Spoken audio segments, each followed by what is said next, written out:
Hello everyone, कैसे हैं आप लोग। तो आज हम डिस्कस करेंगे, रिसेंटली मिनिस्ट्री ऑफ पावर ने लॉन्च किया है शक्ति पॉलिसी। तो ये शक्ति पॉलिसी क्या है, इसके बारे में डिस्कस करेंगे। और इसी के साथ जो शक्ति स्कीम जो है उसको जो है 2018 में लॉन्च किया गया था, उसको भी डिस्कस करेंगे। जो कोयला सेक्टर, जो थर्मल सेक्टर जो है भारत में, किस तरीके से इसकी इंपॉर्टेंस है, इसकी सिग्निफिकेंस है, इसको डिस्कस करेंगे। और कैसे हमें जो है ट्रेडिशनल सोर्सेज से आगे बढ़नी चाहिए, इसको भी डिटेल में डिस्कस करेंगे। तो देखिए, from Indian economy point of view के हिसाब से बहुत ही इंपॉर्टेंट वीडियो होने वाली है। तो इस वीडियो को एंड तक बिल्कुल देखते रहिएगा। और इससे पहले अगर आप लोगों ने हमारे चैनल को अब तक सब्सक्राइब नहीं किया है तो इसको प्लीज सब्सक्राइब कर लीजिए, ताकि आने वाले ऐसे ही वीडियोस की नोटिफिकेशन इसी तरह आपको मिलते रहे। तो चलिए आज का वीडियो शुरू करते हैं। तो रिसेंटली मिनिस्ट्री ऑफ पावर्स ने अनाउंस किया है जो शक्ति पॉलिसी के अंदर। तो मिनिस्ट्री ऑफ पावर क्या करेगी, लगभग 4500 ऑफ मेगावाट ऑफ जो पावर जो है उसको प्रोक्योरमेंट करेगी, यानी कि उसको खरीदेगी। तो यहाँ पे ये जो खरीदेगी लगभग 4500 मेगावाट की जो पावर जो खरीदेगी 5 सालों में खरीदेगी, और on the basis of finance, own and operate के हिसाब से। तो ये जो एक शेड्यूल है उसके हिसाब से जो है इसको खरीदा जाएगा।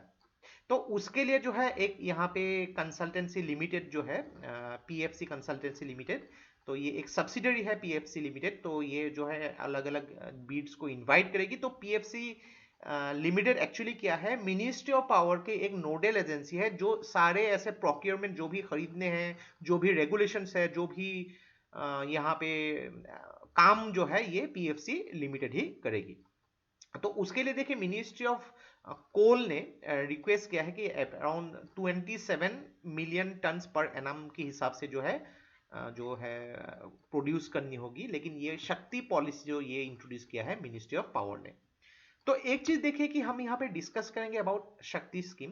तो देखिए, दोनों में आपको कंफ्यूज नहीं होना है। तो शक्ति स्कीम एक्चुअली इसको लॉन्च किया गया था 2018 में।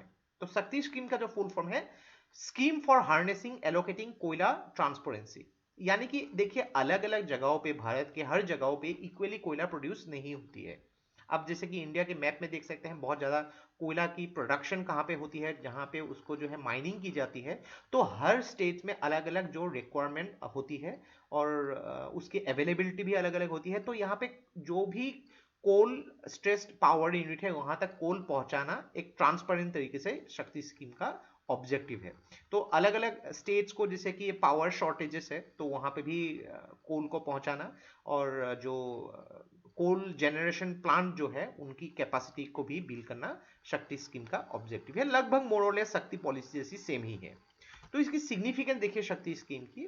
तो मेनली देखिए कि शक्ति स्कीम को एक्चुअली स्टार्ट किया गया था ताकि जो भी स्टेट्स में जो थर्मल पावर प्लांट है भारत के अलग अलग जगहों पे, तो यहाँ पे कोल की अवेलेबिलिटी को इंश्योर करना है। यानी कि देखिए कि उसी को जला के थर्मल पावर प्लांट को स्टार्ट किए जाते हैं, उससे जो है इलेक्ट्रिसिटी प्रोवाइड करके अलग जगह ट्रांसमिट की जाती है। तो ये जो कोयला प्रोवाइड किया जाता है अलग अलग तरीके से, यहाँ पे बहुत ही करप्शंस होते हैं, लॉजिस्टिक्स प्रॉब्लम्स होते हैं यहाँ पे। तो उससे क्या होती है, बहुत ज़्यादा प्रॉब्लम्स होती है, आपकी जो पर यूनिट इलेक्ट्रिसिटी कॉस्ट बहुत ज़्यादा बढ़ जाती है। तो इसके लिए ये सब जो है ट्रांसपेरेंट और ऑब्जेक्टिव होनी चाहिए। ये स्कीम जो है बेनिफिशियल होती है not only for infrastructure development होगी इससे, लेकिन पब्लिक सेक्टर बैंक के लिए भी इंपॉर्टेंट है। क्योंकि देखिए, बहुत सारे ऐसे थर्मल पावर प्लांट, ये क्या करती है, पब्लिक सेक्टर जो बैंक होते हैं इनसे लोन ले लेती है। लेकिन देखिए कि अगर चल नहीं पा रही है, इनकी अगर इनकम नहीं हो पा रही, तो लोन को चुकाएंगे कैसे। तो बहुत सारे लोन जो है अनपेड हो जाती है। यहाँ पे जो एनपीए क्राइसिस होती है, तो ये भी प्रॉब्लम्स शॉर्ट आउट हो सकती है। तो यहाँ पे देखिए कि ये स्कीम के थ्रू जो है भारत अपने जो कोल इंपोर्ट बहुत ज़्यादा करती है, हम कोल प्रोडक्शन भी करती है, लेकिन इंपोर्ट भी बहुत ज़्यादा करना पड़ता है हमको। तो डोमेस्टिक इंडस्ट्रीज को यहाँ पे प्रोमोट करने की बात हो रही थी। तो इंडिया की अगर बात करेंगे, जो थर्मल पावर प्लांट जो है उसकी इंपोर्टेंस को देखेंगे। थर्मल पावर प्लांट जो है भारत में टोटल 60% जो इंडिया की total install power generation capacity है अभी, यानी कि जितना हो रहा है उसके 60%। तो यहाँ पे थर्मल पावर प्लांट में जैसे कि यहाँ पे फॉसिल फ्यूल हो गए, यहाँ पे कोल हो गया, गैस हो गया यहाँ पे। तो अगर देखा जाए, सिर्फ कोल ही अलोन जो है, यहाँ पे सिर्फ कोयला जो है, उसी से भारत की लगभग जो 50% से ज़्यादा इलेक्ट्रिसिटी जनरेशन होती है। एक चीज देखिए, ये बहुत अच्छी न्यूज नहीं है। क्यों नहीं है, हम आगे डिस्कस करेंगे। तो एक चीज यहां पे कहा जा रहा है कि इंडिया के पास जितनी कोल रिजर्व है ये और 100 सालों तक चलेगी। और कंपेयर करेंगे अगर हम लोग गैस, तो गैस रिजर्व लगभग 50 सालों तक चलेगी, और जो ऑयल जो है ये लगभग 16 सालों तक चलेगी। लेकिन अलग अलग एक्सपर्ट जो ग्रुप है नीति आयोग के, तो यहाँ पे बोला है कि जो coal base power generation capacity, तो अभी के हिसाब से अगर देखा जाए तो अभी के हिसाब से 202 गीगावाट भारत जो है कोल से इलेक्ट्रिसिटी प्रोड्यूस कर रही है। लेकिन 2030 तक जो है ये 250 गीगावाट तक पहुंच जाएगी। तो देखिए, कोल को यहाँ पे प्रायोरिटी दी गई है। थर्मल पावर प्लांट जो है उसकी इंपॉर्टेंस बहुत ज़्यादा है। हम लोग अभी सीधा जो है रिन्यूएबल एनर्जी में ट्रांसफर नहीं कर सकते हैं, इतनी इंफ्रास्ट्रक्चर डेवलपमेंट भी नहीं हुई है, और काफ़ी कुछ यहाँ पे फॉर्मेलिटीज बाकी है। लेकिन देखिए कि पूरे दुनिया के हिसाब से अगर देखा जाए, पूरे दुनिया में कोल फायर पावर प्लांट्स को टर्न डाउन किया जा रहा है, उसके अगेंस्ट में बात होती है। सबसे इंपॉर्टेंट जो है ये होती है ग्लोबल वार्मिंग। यानी कि जो भी देखिए कि हम कोल को जला के उससे इलेक्ट्रिसिटी प्रोड्यूस करते हैं, जो भी हार्मफुल गैसेस यहाँ पे जो है एमिट होती है, वो बहुत ज़्यादा पर्यावरण को क्षति पहुंचाती है। तो यहाँ पे अगर बात करेंगे अलग अलग क्लोरोफ्लोरोकार्बन हो गए, यहाँ पे जो अलग अलग गैसेस जो होती है ये पर्यावरण को क्षति पहुंचाती है और बहुत ज़्यादा प्रॉब्लम क्रिएट कर सकती है।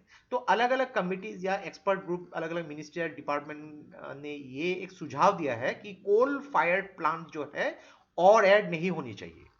क्योंकि भारत ने देखिए नेशनली डिटरमाइंड कंट्रीब्यूशन में कई बार ये कहता रहता हूं कि 2070 तक भारत जो है कार्बन न्यूट्रल होना चाहती है। तो कार्बन न्यूट्रल का मीनिंग क्या है कि मान लीजिए कि हर साल अगर भारत 1 टन कार्बन प्रोड्यूस कर रही है, तो उसको जो है एब्जॉर्ब भी करना पड़ेगा अलग अलग फॉरेस्टेशन या अलग अलग सिचुएशन के हिसाब से। तो यहाँ पे कार्बन सिक्वेस्ट्रेशन की टेक्निक्स अलग अलग आपने डेफिनेटली एनवायरमेंटल साइंस में पढ़ा ही होगा।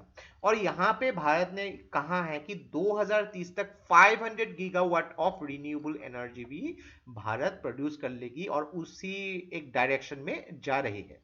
लेकिन प्रॉब्लम यहाँ है कि देखिए कि रिन्यूएबल एनर्जी को डेवलप करने के लिए जो इंफ्रास्ट्रक्चर डेवलपमेंट चाहिए, उसके लिए बहुत ही फाइनेंशियल रिक्वायरमेंट होती है, और उसको इमीडिएटली करना पॉसिबल नहीं है ऑन द ट्रेडिशनल। हम लोग ट्रेडिशनल सोर्सेस से इमीडिएटली हट नहीं सकते, उसको स्टेप बाय स्टेप प्लानिंग की जरूरत होगी। लेकिन उसी दौरान जितने भी कोल एमिशन होगी उसको भी कंट्रोल करना एक इंपॉर्टेंट स्टेप है। तो यहाँ पे रिन्यूएबल एनर्जी पावर जनरेशन की अगर बात करेंगे, तो कोल बेस्ड थर्मल पावर जो है, जो टोटल पावर जनरेशन का लगभग 72% है, और ये 2030 तक जो है 50 से लेके 55% तक आ जाएगी। तो ये कहा जा रहा है कि नेशनल डिटरमाइंड कंट्रीब्यूशन में कि 2030 तक जो है भारत अपनी जो reliability towards the renewable energy 50% तक कर लेगी। अभी जितना है उससे बहुत ज्यादा कर लेगी। और 2030 तक देखिए कि अलग अलग सारे जगहों पे प्लानिंग भी किए गए हैं, जो इलेक्ट्रिक व्हीकल्स भी आ जाएगी। लेकिन इसमें एक बात होती है, आप भले ही पेट्रोल यूज ना करके इलेक्ट्रिक व्हीकल को यूज कर रहे हैं, उसको चार्ज दे रहे हैं, लेकिन उसमें जो इलेक्ट्रिसिटी प्रोड्यूस हो रही है वो कोल प्लांट से हो रही है, तो उसका कुछ मतलब नहीं है।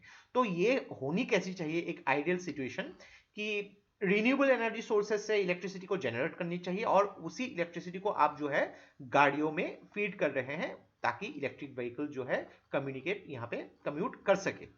तो ये होनी चाहिए आइडियल सिचुएशन। तो इसके लिए देखिए the council on energy environment और वाटर ने सजेस्ट किया है कि इंडिया की जो कोल बेस्ड कैपेसिटी है 30 गीगावाट, तो उसको जो है डीकमीशन करनी चाहिए, यानी कि बहुत ज्यादा बढ़ानी नहीं चाहिए यहाँ पे। और यहाँ पे देखिए कि पॉल्यूशन कंट्रोल की जो प्रॉब्लम्स होती हैं, उससे ही भारत को लगभग 10,000 करोड़ जो है खर्चे होते हैं। तो उसको भी अगर कंट्रोल किया जाए तो ये खर्चे भी कंट्रोल में आ जाएंगे। तो भले ही हम लोग अभी के हिसाब से देखिए कि ट्रेडिशनल सोर्सेज को हम लोग प्रमोट कर रहे हैं, हम लोग इमीडिएटली जंप नहीं कर सकते हैं रिन्यूएबल सोर्सेज में, टाइम लगेगी उसके लिए। लेकिन उसको भी रिन्यूएबल एनर्जी सोर्सेज को भी आगे बढ़ाना बहुत ही ज्यादा इंपॉर्टेंट है। तो ये था हम लोग का कंप्लीट एनालिसिस रिगार्डिंग द शक्ति पॉलिसी, जिसको मिनिस्ट्री ऑफ पावर ने रिसेंटली लॉन्च किया है। तो आशा करते हैं इस वीडियो से आपको बहुत कुछ चीजें सीखने को मिला होगा, और ये वीडियो अगर आप लोग को अच्छा लगे इसको प्लीज लाइक कीजिए, इसको सब्सक्राइब कीजिए, इसको शेयर कर दीजिए। तो आज के लिए बस इतना ही। देखते रहिए study guys, take care, thank you and जय हिंद।